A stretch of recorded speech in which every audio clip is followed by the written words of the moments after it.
Hello student, સ્વાગત છે તમારું મારી યુટ્યુબ ચેનલ એપી સ્ટડી સેન્ટરમાં।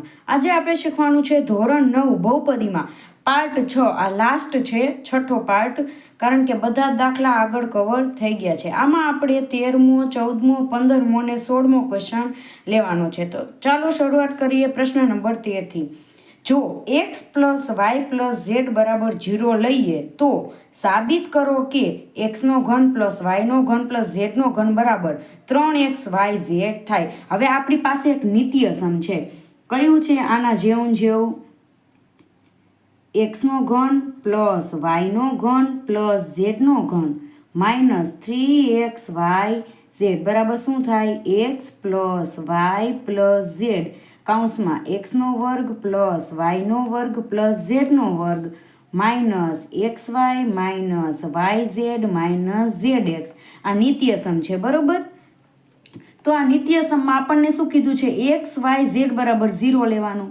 તો અહીંયા જો x y z છે એના બરાબર 0 લઈ લઈએ તો આખું પદ એમનેમ લખી નાખવાનું, x નો વર્ગ + y નો વર્ગ + z નો વર્ગ -xy -yz -zx બરોબર। ગમે તેનો ગુણાકાર 0 આરે કરો, જવાબ શું આવે?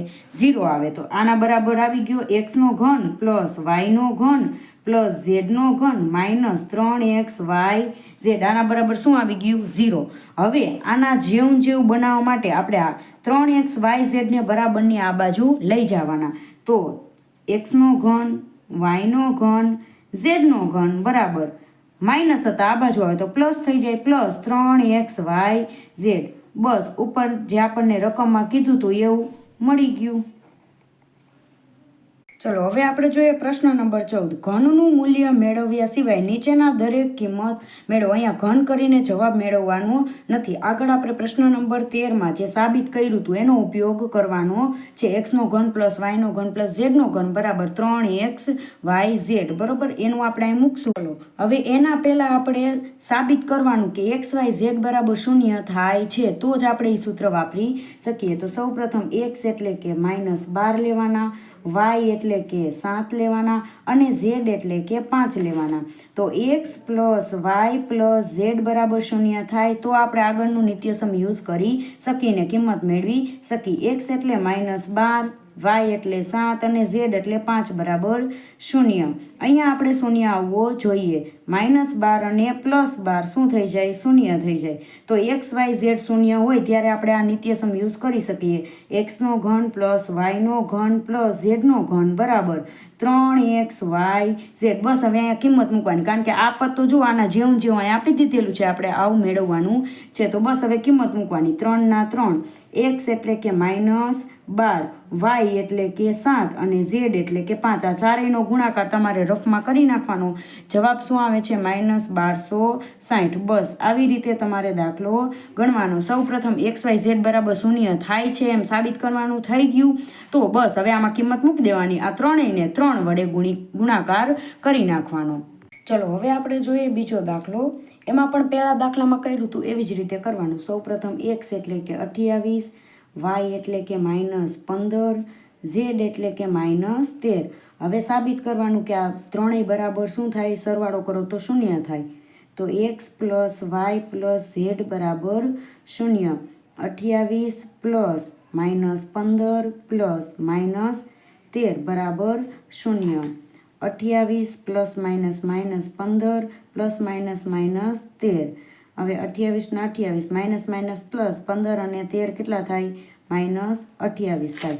હવે અહીંયા 0 આવી ગયો, તો હવે આપણે કેનો ઉપયોગ કરી શકીએ? નિત્યસમનો, ડાયરેક્ટ જવાબ મેળવવા માટે। x નો ઘન + y નો ઘન + z નો ઘન બરાબર 3xyz। આ તો આપણને આપી દીધેલું છે, આપણે આ મેળવવાનું છે।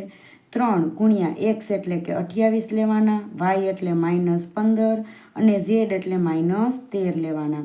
આ ચારેયનો ગુણાકાર કરો એટલે જવાબ 16 3 80 આવો આવે છે, તમારે રફમાં ગુણાકાર કરી લેવાનો।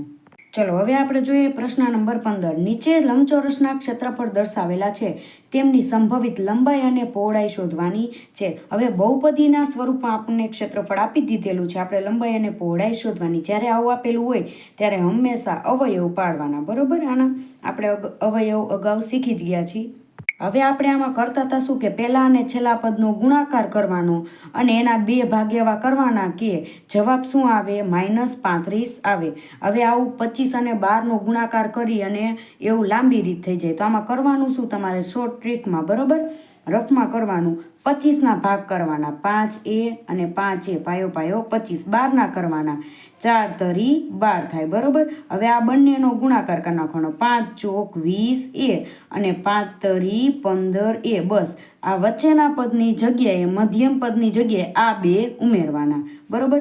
હવે મોટા પદને આ વચ્ચેના પદની નિશાની આપવાની, બરોબર. હવે છેલ્લે પ્લસ હોય એટલે બંનેને સમાન નિશાની આવે, એ અહીંયા આપણે મૂકી દેવાના. તો 25a² -35a + 12 એના અવયવ પાડીએ ત્યારે પહેલું પદ તો એમનેમ રહે, મધ્યમ પદની જગ્યાએ શું મૂકવાનું 20a અને -15a, છેલ્લું પદ એમને મૂકી દેવાનું 12.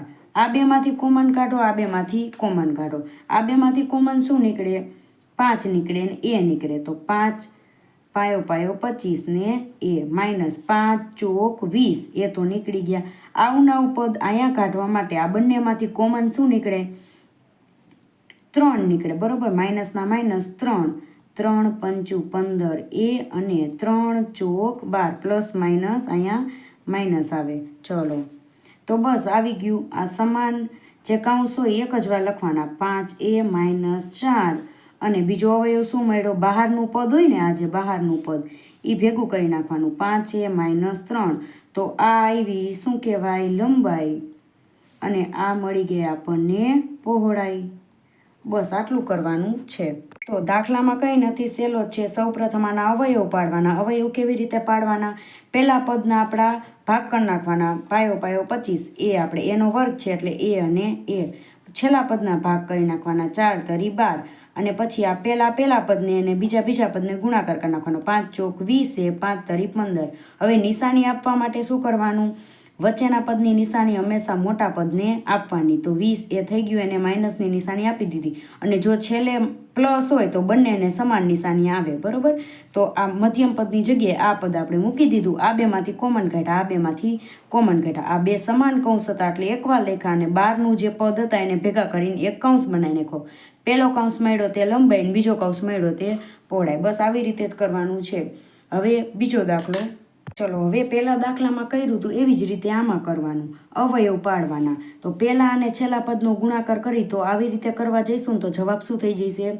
મોટો થઈ જશે. 35 અને 12નો ગુણાકાર કરી જવાબ મોટો આવે ને એના 2 ભાગ કરીને 13 લાવવાના. એવું કરવા જવાય નહીં. શું કરવાનું? શોર્ટ ટ્રીક અપનાવવાની. 35ના ભાગ કરો, 7 પંચું 35, અહીંયા yનો વર્ગ એટલે 1y આને 1y આને. 35નું થઈ ગયું. હવે 12નું, 4 તરી 12, આ બંનેનો ગુણાકાર, આ બંનેનો ગુણાકાર, 7 ચોક 28y મળ્યા અને 5 તરી 15y મળ્યા. હવે મધ્યમ પદની નિશાની મોટા પદને આપો ને અહીંયા છેલ્લે માઇનસ હોય એટલે બંનેને અલગ અલગ નિશાની આવે. પહેલામાં શું હતું? અહીંયા પ્લસ હતું, બંનેને સેમ નિશાની આવે. અહીંયા માઇનસ હતું એટલે બંનેને જુદી જુદી નિશાની આવે. હવે વચ્ચેના પદની જગ્યાએ આપણે આ પદ મૂકી દેવાનું. બસ આટલું કરવાનું. પેલું પદ એમને 35yનો વર્ગ. હવે અહીંયા મધ્યમ પદની જગ્યાએ આ બે મૂકી દેવાના, 28y - 15y - 12. બસ હવે આ બંનેમાંથી આપણે કોમન કાઢવાના. ચલો, આ બંનેમાંથી 7y કોમન નીકળે, 7 પંચું 35, 1y નીકળી ગયું, 1y વધ્યો, પ્લસ 7 ચોક 28y તો નીકળી ગયું. આવું નવું પદ અહીંયા આવું જોઈએ, બરોબર. તો આવું પદ આવે એના માટે આપણે બંનેમાંથી કોમન શું કાઢશું? માઇનસના માઇનસ. કોમન આપણે 3 કાઢી શકીએ, બરોબર.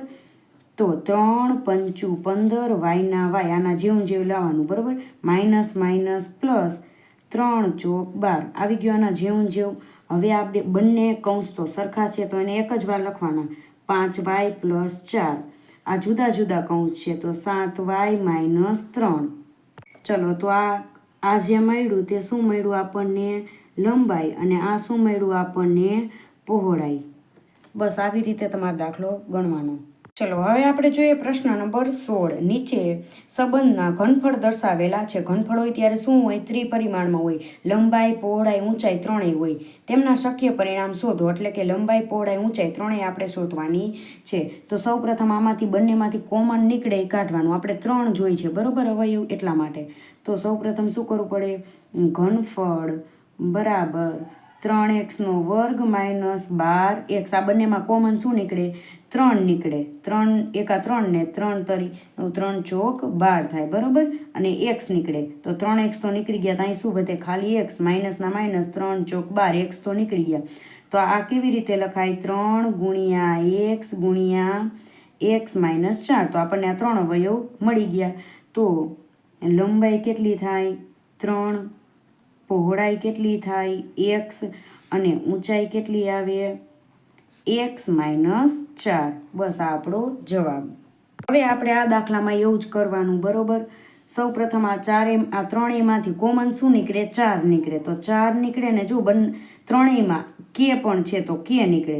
તો અહીંયા 4 તરી 12 કે નીકળી ગયો y² પ્લસ 4 દુ 8 કે નીકળી ગયો y માઇનસ 4 પંચા 20 કે તો નીકળી ગયો. હવે 4 કે મળ્યા, બરોબર. આ તો એક જ અવયવ મળ્યો. આમાંથી આપણને 2 અવયવ મળશે. કેવી રીતે? આનું શું કરવાનું? અવયવ પાડવાના. તો પહેલા અને છેલ્લા પદનો ગુણાકાર કરવાનો.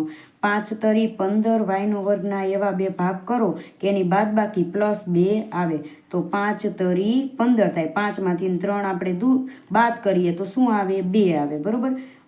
વચ્ચેના પદની નિશાની હંમેશા મોટા પદને આપવાની, ને છેડે માઇનસ હોય તો બંનેને જુદી જુદી નિશાની આવે. બસ વચ્ચેના પદની જગ્યાએ આ પદ મૂકવાનું. તો પેલું પદ એમને મૂકવાનું +5y માઇનસ 3y માઇનસ 5. 4 કેના 4 કે. હવે આ બેમાંથી કોમન કાઢો. આ બેમાંથી કોમન શું નીકળે? ખાલી y. તો અંદર વધે શું? 3y પ્લસ 5 વધે, બરોબર. હવે આવું નવું પદ અહીં હોવું જોઈએ. આ તો જો 3y પ્લસ 5, તો આ આખું પદ આપણે કૌંસમાં મૂકીએ તો કોમન કાઢવાનું અહીંયા કંઈ છે નહીં. તો માઇનસના માઇનસ 1 આપણે કાઢી લેવાનો. તો 3y માઇનસ માઇનસ પ્લસ 5. બસ હવે આવી ગયો જવાબ. 4 કેના 4 કે. હવે આમાં શું કરવાનું? જો આ બંને સમાન છે તો એકવાર લખવાના. 3y પ્લસ 5 અને 12ના પદ ભેગા કરો. y minus 1. તો આને શું કહેવાય? 4 કે ને લંબાઈ. આ 3y પ્લસ 5 એટલે કે પહોળાઈ.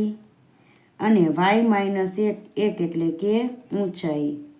તો આની સાથે પાર્ટ 6 અને બહુપદીનું સંપૂર્ણ ચેપ્ટર કમ્પ્લીટ થાય છે. અને જો સ્ટુડન્ટ તમને મારો વિડીયો પસંદ આવતો હોય તો લાઈક કરો, શેર કરો, સબસ્ક્રાઈબ કરો. Thank you.